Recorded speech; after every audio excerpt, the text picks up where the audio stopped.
cara é candidato a presidente do Brasil nesse momento. E ele não tem uma biografia, ele tem uma ficha corrida. E a ficha corrida do Flávio Bolsonaro, ela é desconhecida, às vezes até de gente da esquerda. Lembra das coisas vagamente, sabe que o cara é um pilantra. Por isso que eu decidi fazer esse Café com Bolos hoje. Pessoas que queiram ter um argumento pra mostrar quem é o Flávio Bolsonaro, possam ter, porque não é possível que um cara desse, com a capivara que tem, pose de limpinho com essa operação que está sendo calculada, a operação de limpeza da imagem do Flávio Bolsonaro, para poder torná-lo um candidato palatável. Ele aparece lá com uma camiseta, sou pai de menina, quero conversar com as mulheres, chegou a dizer que dialogaria com LGBTs, e começa te dizendo, não, mas ele não é igual o pai, né? Será? É como se, sabe, o Flávio Bolsonaro fosse a ala boa da família. E é uma loucura. Ele é, de todos os filhos, o mais envolvido em escândalo, em mutreta e em coisa mal explicada. Essa é a ideia. Pegar os 5 maiores escândalos do Flávio Bolsonaro e destrinchar. É isso que nós vamos fazer hoje nesse Café com Bolos. E aí, tem tempo para um cafezinho? Primeiro escândalo que eu quero falar do Flávio, que é a da compra dos imóveis em dinheiro vivo. Vamos pegar 51 imóveis em dinheiro vivo e a relação direta disso com o Flávio Bolsonaro. Porque a notícia ficou o clã Bolsonaro, mas a operação, ela é diretamente feita pelo Flávio Bolsonaro. O cara fez uma imobiliária de um esquema. O que as reportagens depois do Ministério Público mostrou? Entre 1990, se eu não me engano, e 2020, a família Bolsonaro, em nome de diferentes membros da família, comprou 107 imóveis. 107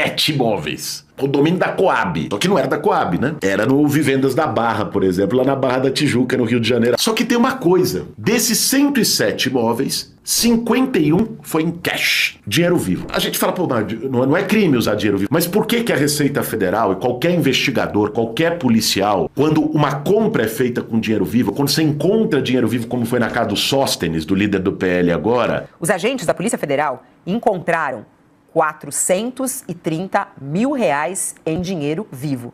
Essas imagens que a gente está vendo são imagens que foram enviadas pela Polícia Federal do dinheiro apreendido na casa do deputado Sóstenes Cavalcante. Que ele inclusive disse que era da venda de um imóvel. Por que sempre abre uma puta desconfiança? Porque operação em dinheiro vivo é operação constantemente associada à lavagem de dinheiro, a dinheiro ilícito. Por quê? Se o cara vai roubar, vai fazer um esquema, ele normalmente não vai fazer na conta bancária dele, porque ele deixa o rastro, ele deixa a prova. Se ele vai receber uma propina, se ele vai receber um dinheiro do miliciano, ele não vai fazer um Pix na conta do cara, porque ali a prova tá ali, se houver uma investigação. Tem 2 jeitos que os criminosos financeiros costumam fazer. Uma é com operações offshore. Você faz com contas em paraísos fiscais, em nome de terceiros, de quartos, abre um monte de empresa, cria uma rede complexa, faz evasão de divisa, manda o dinheiro pra fora. A outra, o tradicional, é em dinheiro vivo. Você vai lá, faz o esquema, o cara te dá o dinheiro vivo, não fica o rastro. Então, quando alguém compra um imóvel em dinheiro vivo, a tendência disso ser um dinheiro sujo e que a compra do imóvel é a lavagem do dinheiro, é você comprar, transformar num ativo um dinheiro que era sujo, é uma tendência meio óbvia. Não tô dizendo que todo mundo que anda com dinheiro vivo é ladrão. Mas, porra, 51 imóveis em dinheiro vivo? Não é você ter 50 conto na carteira. Revelou que 51 imóveis comprados pela família Bolsonaro foram pagos em dinheiro vivo.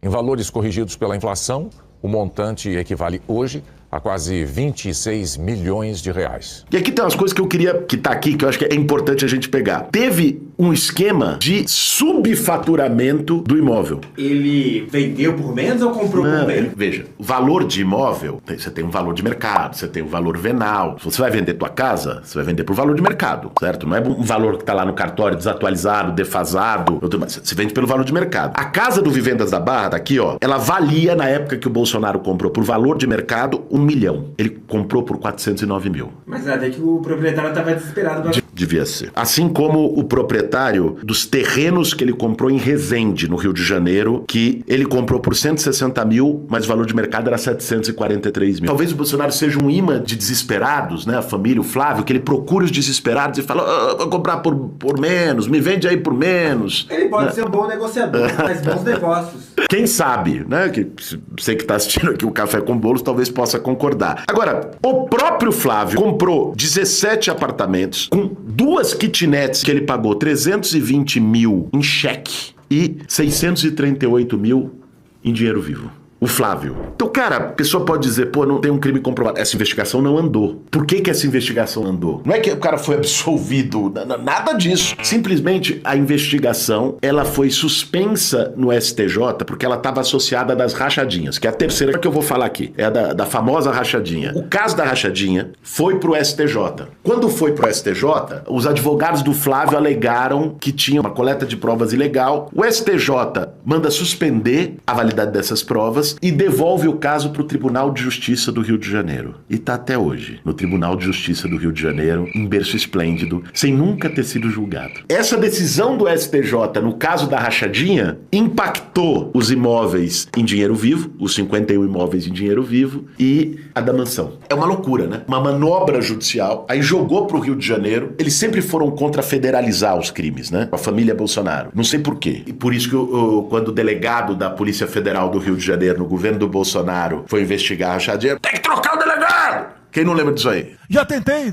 trocar gente da segurança nossa no Rio de Janeiro, oficialmente, e não consegui. Isso acabou. Eu não vou esperar fuder minha família toda, de sacanagem, ou amigos meus, porque eu não posso trocar alguém da segurança na ponta da linha que pertence à estrutura nossa. Vai trocar. Se não puder trocar, troca o chefe dele. Pode trocar o chefe dele? Troca o ministro. E ponto final. Não estamos aqui para brincadeira. Conseguiu, porque barrou a investigação, levou pro Tribunal de Justiça do Rio de Janeiro, tá lá a situação. Agora, isso eu acho que faz o gancho com o segundo caso, é o da mansão aqui de Brasília. Porque tá de algum modo ligado ao caso Master. Vê só, o cara comprou em 2021 uma mansão aqui em Brasília por 6 milhões de reais. 5.970.000, para ser mais preciso. Um cara que é senador da República, com um salário de 45 mil reais. Esse cara ia conseguir comprar uma mansão de 6 milhões de reais? Até aí, você poderia fazer um questionamento só de incompatibilidade do patrimônio com a renda. Só que tem mais. Ele comprou a mansão com um financiamento de 3 milhões e 100 mil reais do BRB, do Banco de Brasília. Uma mansão de mais de 2 mil metros quadrados. Tem spa, sauna. Bota as imagens, Patrick. Na época deu um burburinho, deu um escândalo, mas depois ninguém falou mais nisso. 3 milhões e 100 mil em 360 parcelas com taxa de juros de 3,70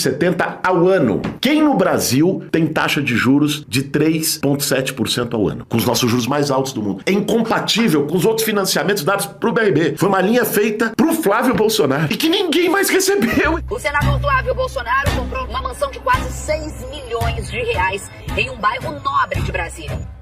O preço da casa é quase 4 vezes o valor do patrimônio declarado por ele mesmo nas eleições de 2018. A operação da Polícia Federal é uma nova fase da Operação Compliance Zero e já há confirmação da prisão do ex-presidente do BRB, Paulo Henrique Costa. Parte do valor da casa, 3 milhões e 100 mil reais, foi financiada pelo BRB, Banco de Brasília, com juros de 3,7% ao ano. A taxa de balcão de financiamento é de 4,85%. Esse juro que o Paulo Henrique Costa, presidente do BRB à época, só não é mais agora porque está preso pela Polícia Federal, pelo envolvimento com o Master, pelas compras que o BRB fez dos CDBs do Master, deu pro Flávio Bolsonaro. Então veja, primeiro, incompatibilidade com a renda dele. O cara não teria renda declarada para comprar uma mansão de 6 milhões de reais. Segundo, ele compra com um financiamento de metade do valor, 3 milhões e 100 mil, dado pelo presidente de um banco, que hoje está preso por esquema, e com um juro e com condições num nível de generosidade que não foi dado para nenhum outro cliente do BRB. Agora, ele era um bom pagador. Ele juntou um bom pé de meia. Pode meter o advogado do diabo aqui, porque essa, nem o Carluxo, se fosse o Bolsonaro, fala, filho, né? Não tem como. Por que só ele recebeu um juro que nenhum outro que financiou no mesmo banco e um financiamento feito pelo presidente do banco que hoje está preso pela Polícia Federal no escândalo do Banco Master? Daniel Vorcaro, do Banco Master, e Paulo Henrique Costa, do BRB, teriam ajustado o pagamento através de imóveis de altíssimo padrão em São Paulo e em Brasília. Ou seja, através de corrupção, Paulo Henrique facilitaria as negociações para a compra de títulos podres, créditos podres do banco de Daniel Vorcaro, o Banco Master. Por que só ele recebeu aquela taxa de juros? Não dá para deixar cair no esquecimento o caso da mansão aqui de Brasília. E aí, acho que esses dois pontos têm que ficar colocados na mesa. Então veja, 2 casos envolvendo imóveis. A compra da mansão esquisita, com juro personalité, Só pra ele. Outro, os 51 imóveis. Cara, eu vi isso aqui, eu não acreditava, porque eu fui levantar os dados pra poder fazer o Café com Bolo. 17 apartamentos em Copacabana. E eu ouvi, não sei se é verdade, que esses imóveis aí foram comprados na época que a milícia teve ascensão no Rio. Foi no mesmo período que saiu o escândalo das rachadinhas. Que a gente vai chegar. Vamos chegar, aliás, agora. O famoso caso da rachadinha, do gabinete do Flávio Bolsonaro, porque ele era deputado estadual no Rio, lá na Alerj. Foi em 2018, ele foi pego na malha fina do COAF. O COAF tem o papel de identificar operações financeiras que são atípicas. Ou seja, você começa a fazer grandes transferências bancárias de conta, é meio que o COAF acende um alerta. Aí esse alerta chega à Receita Federal, chega no Ministério da Justiça. Então o COAF fez um relatório dizendo a movimentação financeira. Você lembra do Queiroz? Tá esquisita. O Queiroz era o operador, era meio que o chefe de gabinete do Flávio Bolsonaro. Aí teve matérias na imprensa, aí abriu um procedimento do Ministério Público que denunciou ele. E o Queiroz, a família do Queiroz, trabalhava no gabinete, em tese. Tem um caso,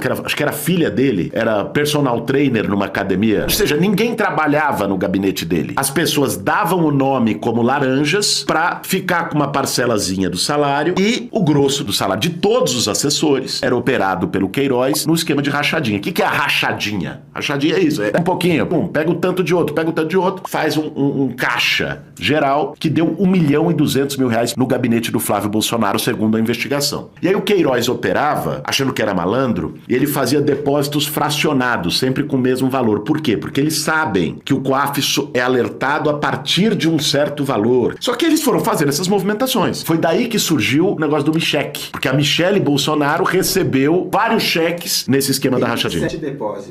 27 depósitos. Que deu 89 mil. Mas eu também não vi nenhum funcionário dele reclamando que dava dinheiro pro Queiroz. Lógico, os caras não trabalhavam. O esquema funciona assim. Um aluguel de CPF. Você não precisa nem aparecer, cara. Você só vai dar o teu nome, assinar o contrato, o dinheiro vai cair na tua conta e você cobra meio que uma comissão por alugar o CPF. Por isso que as pessoas não reclamaram, porque nesse caso elas eram cúmplices do esquema dele. E o André dava muito problema aí, porque o André nunca devolveu o dinheiro certo. Tinha que ser devolvido, entendeu? Tinha que devolver 6 mil. O André devolvia 2. Foi um tempão assim. Até que o Jair pegou e falou, ó, chega, pode tirar ele, porque ele nunca me devolve o dinheiro certo. Era tudo em família. Então veja, aí o Ministério Público denunciou ele. Aí foi a história que eu falei do STJ, das provas. Ele questionou a maneira como foi recolhida as provas e não sei o quê. Aí foi um ministro do STJ e anulou a coleta de provas e devolveu o processo para o Tribunal de Justiça do Rio de Janeiro. E lá está. Só que esse processo foi colocado em conexão com a investigação dos 51 imóveis em dinheiro vivo. E todos eles foram afetados pela coleta de provas ter sido considerada ilícita pelo Superior Tribunal de Justiça. Foi para uma instância. A instância anulou aquela prova X. Aí voltou para a instância inferior. No caso, o Tribunal de Justiça do Rio de Janeiro. Lá está. O processo pode ficar correndo anos a fio. Então veja, você começa a perceber o tamanho da conexão da capivara, da ficha corrida do cara? É tudo meio mal explicado, tem conexão com a outra. É um dinheiro vivo que compra 51 imóveis, é uma rachadinha, é a mansão comprada ali. É tudo no esquema. O Flávio Bolsonaro era o cara que operava o esquema. A investigação aponta que Flávio Bolsonaro era o líder da organização criminosa e que essa organização tinha 4 núcleos com uma clara divisão de tarefas. Tinha quem nomeava os operadores financeiros, as pessoas que aceitavam os cargos em troca de devolver parte dos salários e o núcleo que lavava dinheiro. Eu acho que eles faziam uma divisão de trabalho entre os filhos da família Bolsonaro. O Carluxo operava o gabinete do ódio, a coisa de rede, sempre foi a especialidade dele. O Eduardo, eu acho que eu digo uma coisa, eu acho que o Bolsonaro preparava o Eduardo para ser candidato, não o Flávio. Porque o Eduardo era o cara mais que fazia a parte política, o embate, a relação internacional com os Estados Unidos. Só que ele se afundou no pântano do negócio do tarifaço, que ele não pode nem pisar no Brasil, é traidor da pátria. Aí sobrou o Flávio, porque o outro é o moleque do condomínio lá que não dá. Então sobrou o Flávio. E o Flávio era meio que caixa da família. Era no gabinete dele, na Alerj, que operava o esquema da rachadinha. Era ele que operava a maior parte das compras de imóvel em dinheiro vivo. É ele que compra uma mansão em Brasília e faz o negócio com o BRB. O Queiroz não era o chefe de gabinete do Carluxo ou do Eduardo Bolsonaro na Câmara, ou do próprio Bolsonaro. O Queiroz era o chefe de gabinete do Flávio. E aí entra uma outra figura, quarto caso que eu quero trazer para vocês, que é o caso da relação com a milícia. Tinha uma outra figura oculta no gabinete do Flávio Bolsonaro, não ele diretamente, mas os seus representantes, no caso, a esposa e a mãe, que é o capitão Adriano da Nóbrega. O Adriano da Nóbrega, hoje morto, em algo que muitos dizem que foi uma queima de arquivo, foi morto no esconderijo na Bahia, diziam que ele poderia delatar. Ele era o chefe do escritório do crime de Rio das Pedras. Você lembra da investigação do assassinato da Marielle Franco, que surgiu o escritório do crime? Por que chamava escritório do crime? Porque era o que se chama de pé de pato, era matador de aluguel. Ele cobrava pra matar. O negócio dele era esse. Não é só ele, era um escritório, um grupo que operava a milícia em Rio das Pedras, que é uma das regiões mais simbólicas da força da milícia no território do Rio de Janeiro, e ao mesmo tempo operava um grupo de matadores de aluguel, que é onde entra os caras que atiraram na Marielle. O homicídio é um crime traumatizante. Afinca no peito uma dor que sangra todo dia. Dias mais, dias menos, mas todos os dias. A pessoa que é assassinada deixa uma falta, uma carência, um vácuo que palavra nenhuma descreve. A sentença que será dada agora talvez também não responda a pergunta que ecoou pelas ruas da cidade do Rio de Janeiro, do Brasil e do mundo. Quem matou Marielle Anderson? A sentença que será lida agora se dirige aos acusados aqui presentes. E mais, ela se dirige aos vários Rones e vários Élcios que existem na cidade do Rio de Janeiro, livres por aí. E o Adriano da Nóbrega foi capitão da Polícia Militar do Rio de Janeiro. E ele foi homenageado pelo Flávio Bolsonaro na Assembleia Legislativa e recebeu do próprio Jair Bolsonaro na Câmara dos Deputados. A relação dele com a família era umbilical. Mas quem era o responsável por cuidar dessa relação? O Flávio. Mas o Flávio era obrigado a saber que esse Adriano era chefe do crime? Isso que ele disse agora quando foi no podcast, no Inteligência Limitada. O senhor homenageou, visitou na cadeia, treinou tiro e empregou a família do chefe do escritório do crime. Quando eu o conheci, ele é um cara, uma referência.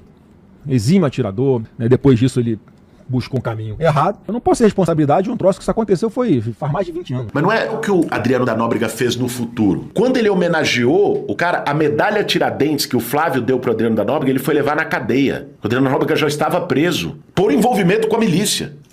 Na cadeia. Medalha Tiradentes, que é a maior honraria da Assembleia Legislativa do Rio de Janeiro, ele foi entregar em 2005 na cadeia. Ele vai dizer, eu não sabia. É muita coincidência que ele homenageou 16 policiais militares ligados à milícia no Rio de Janeiro. Se especializou em homenagear miliciano. Bolsonaro chegou a defender, inclusive, vamos esquecer isso, né? Bolsonaro chegou a defender legalização das milícias. Disse que era uma coisa positiva. O advogado do Bolsonaro, lembra aquele cara, Vacef? Aquele advogado do Bolsonaro acompanhou a fuga do Adriano da Nóbrega quando ele foi parar nesse esconderijo na Bahia. E tinha rumores à época de que ele poderia delatar sobre a relação dos Bolsonaro, do Flávio, que é quem operava, com a milícia do Rio. Então veja, o Rony Lessa, que tá preso pelo assassinato da Marielle, agora confesso, morava no condomínio do Bolsonaro. Coincidência também? Aliás, quando deputado, fiz um discurso na tribuna da Câmara, trazendo os vários fatos que ligavam o Bolsonaro ao escritório do crime. E nós nos perguntamos ainda hoje quem mandou matar Marielle Franco. Se nós pegarmos o que a investigação avançou, nós temos 3 acusados principais.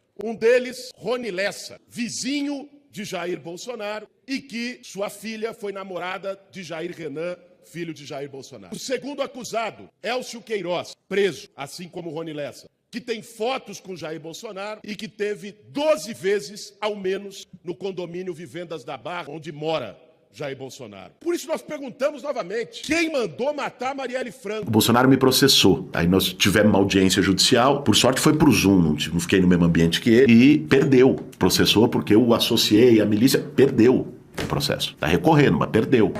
Tá passando mal. Tá passando mal. Essas associações, cara, elas são fatos. Tudo que nós estamos falando aqui, de todos esses temas, basta pesquisar. Aliás, vai aparecer aqui no videozinho, né, as matérias, as coisas, mas basta pesquisar. E agora vamos pro quinto. Não percam as contas, gente, ó. Primeiro, 51 imóveis em dinheiro vivo. Segundo, mansão de Brasília. Terceiro, rachadinha no gabinete de deputado estadual. 4, relação com o escritório do crime com as milícias do Rio de Janeiro. Quinto, o caso Copenhagen. Vocês lembram daquele caso da lavagem de dinheiro em loja de chocolate. Esse caso aqui, Rodrigo, ele é muito curioso. Porque em 2015, Flávio Bolsonaro abre uma franquia da Copenhagen num shopping do Rio de Janeiro. Beleza, de repente, essa franquia começa a receber um monte de depósito em dinheiro vivo. Todos em valor pequeno, em valores fixos. Então tinham lá vários de 1.500, vários de 3.000, todos com valores contados. Não tinha lá, sabe, 8.326. Por quê? Tá evidente que a franquia, não é porque ele gostava de chocolate, que ele abriu aquela franquia para ter um CNPJ para lavar o dinheiro vivo. Porque quando você numa loja, você faz um depósito em dinheiro vivo nessa loja, você pode justificar, olha, isso foi o dinheiro vivo que entrou no caixa da loja, de coisas que eu vendi, e eu tô depositando. Agora, eram os mesmos valores, em valores fixos, e vários depósitos no mesmo dia de valor igual e de valor inferior a 10 mil reais para não alertar o COAF. Tem um dia, eu até peguei aqui, ó, 28 de novembro de 2016, ele tinha 1 ano a loja. Neste dia, ele fez 7 depósitos de 3 mil reais. Por que ele não depositou 21 mil reais num depósito? Porque não cabia no envelope? Era muita nota? Ou seja, 7 depósitos de 3 mil reais para não alertar o COAF. Num dia só. E isso foi recorrente, o que levou, lógico, a suspeita mais do que óbvia de que esse dinheiro não vinha da loja de chocolate. Todo mundo paga em dinheiro. Alguém chega numa loja de shopping e fica pagando só em nota de 100 reais, de 50 conto. Mas ele podia ter uma clientela fixa que costumava pagar e comprar a mesma coisa todo dia. É o quê? Não, essa daí nem você acredita. Essa não tem a menor condição. Mas aí vê só, nos 2 primeiros meses de operação da loja, o Flávio Bolsonaro retirou 180 mil. E ele tinha um sócio. O sócio não retirou nada. Tudo isso, cara, vai criando o desenho. Você consegue, vai montando de que, olha, ele criou a franquia para poder ter um CNPJ onde ele pudesse botar o dinheiro vivo. Aquilo era só uma forma dele resgatar. A loja era uma loja de fachada. Comércio de lavagem de dinheiro funciona assim. O cara não tá preocupado com vender. Ele precisa declarar que vendeu. Tem um fiscal lá que sabe exatamente o quanto ele vendeu? Não. Ele precisa declarar que vendeu 10 mil naquele dia, 3 mil naquele dia, 100 mil naquele dia. Como é que a Receita Federal vai saber se ele vendeu aquilo ou não? Exatamente. Então, por isso que determinados comércios são utilizados como fachada para fazer lavagem de dinheiro. E foi isso, tá desenhado, que ele fez na Copenhagen, lá da Barra da Tijuca. E que, novamente, não houve apuração conclusiva. Mas é não é que ele foi absolvido. Como é que pode passar batido? Prefiro não responder essa pergunta. Eu não vou falar nada, não. O que eu tinha pra falar, eu não vou falar com esse cara, não. Você percebe? Então, veja, tá aqui. O mesmo cidadão, é o mesmo Flávio Bolsonaro, comprou a mansão de 6 milhões sem justificar de onde veio essa renda. E ainda conseguiu uma taxa de juro camarada do presidente do BRB, que hoje está preso pela Polícia Federal. Segundo, coordenou a imobiliária da família de 51 imóveis em dinheiro vivo e outros 56, porque são 107 no total, que não foi em dinheiro vivo, mas tem mais 56. Em 30 anos, comprar 100 imóveis. E ele que operava. Só ele sozinho teve os 17 lá de Copacabana, em dinheiro vivo e em cheque. Terceiro, ele como deputado estadual operava a rachadinha, com o Queiroz como seu chefe de gabinete operando. Quarto, também no gabinete dele estava a mãe e a esposa do capitão Adriano da Nóbrega, miliciano, chefe do escritório do crime, que ele condecorou o cara já preso por ser miliciano em 2005. Quinto, nesse mesmo espectro de tempo, ele abre uma loja de chocolate com movimentações mais que suspeitas, onde ele deposita na loja, num dia, 7 depósitos iguais de 3 mil reais para disfarçar do COAF e dizendo que isso era produto da venda no comércio. Isso para ficar em 5. Essa é a biografia do Flávio Bolsonaro. Então veja, ele era o caixa 2 da família. Nessa divisão de trabalho que se fez na família Bolsonaro, ele era o operador do negócio. Tanto é que não era para ele ser candidato a presidente, porque isso é telhado de vidro. Ele só vira candidato a presidente porque o Bananinha, o Eduardo Bolsonaro, se inviabilizou, porque foi longe demais no negócio do Trump, de trair a pátria, e perdeu as condições de voltar ao Brasil. Qual era o plano? Era o Eduardo ir lá, negociar com o Trump, poder voltar e ser o candidato a presidente com o Bolsonaro preso e inviabilizado. Foi preparado para isso. Como não deu, eles operaram o plano B. O Carluxo não dava para ser. Quem quer ser o plano B? O Flávio. Só que tem um problema. O plano B é o caixa 2 da família. Só que olha como é que é a coisa. Que eles sabem que isso vai aparecer. Então, eles precisavam fazer uma operação de limpeza, que é o que está acontecendo agora. A turma da Faria Lima que apoia ele, a turma do agro que apoia ele, a parcela da mídia que apoia ele. Precisa fazer uma operação calculada de falar, o Flávio é bonzinho. Tanto é que chama ele de Flávio.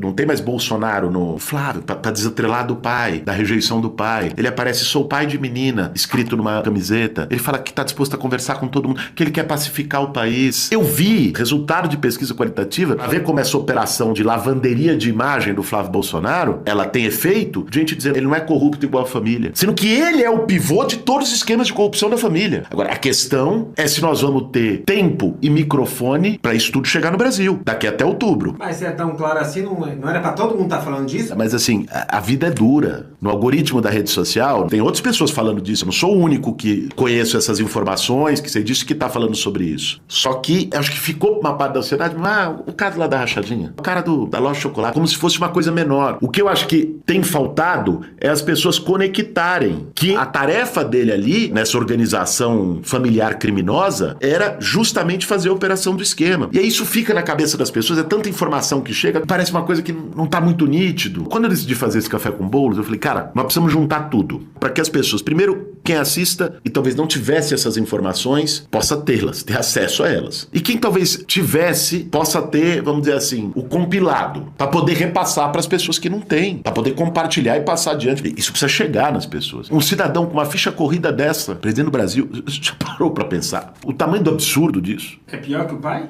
Cara, é difícil aí, né? Essa é uma escolha difícil, essa sim. Do ponto de vista da operação do esquema, é ele. Tanto é que o pai, como presidente, atuou para salvar ele. Tirou o diretor da PF do Rio de Janeiro para salvar ele. Vai trocar. Se não puder trocar, troca o Rocha Weber, troca o ministro. E olha como como eles são moralistas sem moral. Ele tirou o Moro pra salvar ele. E o Moro saiu na época dizendo, não sei o quê. Agora o Moro tá apoiando ele. Olha o nível de moralismo sem moral que tem essa turma. Então, não é só enumerar. É a gente perceber a operação que tá em curso nesse momento no Brasil. Que é a lavagem, não de dinheiro, mas de imagem do Flávio Bolsonaro para apresentar um candidato do sistema, do mercado, dos negócios. Então, eles estão desesperadamente organizando uma operação para tornar esse bandidinho palatável, para tornar o 2, o cara do esquema da família, como o moderado. É isso que precisa ser denunciado nesse momento. Trazer à tona esses casos para que as pessoas possam ter instrumento de falar sobre isso com os outros. É importante a gente se apegar aos fatos. Por isso que nós fizemos esse vídeo e por isso que é muito importante quem assistiu aqui agora até o fim compartilhar esse vídeo sem parar. Esse foi mais um Café com Bolos.